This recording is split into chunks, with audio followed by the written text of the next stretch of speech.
कंडियारो में 14 अगस्त जश्न आज़ादी मौक़ाए हक़ के हवाले से बिल खाते पारां बूटा लगाया विया। Assistant commissioner Kandiaro Noorul Huda RFO Kandiaro Zahid Hussain इंटर्ड मुख्तियारकार कंडियारो अमजद कोराई मोहसिन चांडियो पारां AC ऑफिस ऐं मुख्तियारकार ऑफिस में बूटा लगाया विया।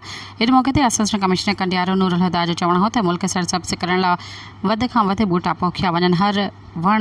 हर साह वारी शइ लाइ ज़रूरी आहे त वण वढण बदिरां वध खां वध वण पोखिया वञनि। वण न हूंदा त इंसानी ज़िंदगी जो जियापो ॾुखियो बणिजी वेंदो, मुल्क खे सरसब्ज़ बणाए वञे। RFO कंडियारो ज़ाहिद हुसैन इंटर्ड जो चवणु हो त वण जियापो आहिनि, बिना वण जे इंसानी ज़िंदगी जो जियापो ॾुखियो बणिजी वेंदो।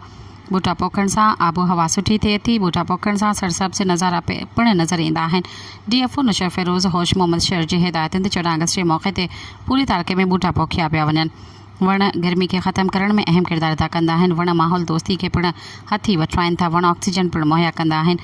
वण आलूदगी के पिण ख़त्म करे थो ऐं वण उहा शइ आहे जेका धरती जे सॼे माहौल के वण ताज़गी बख़्शीनि था। सब्सक्राइब कयो अवामी न्यूज़ HD खे ऐं ताज़ा तरीन ख़बरुनि लाइ ॾिसंदा रहो अवामी न्यूज़ HD।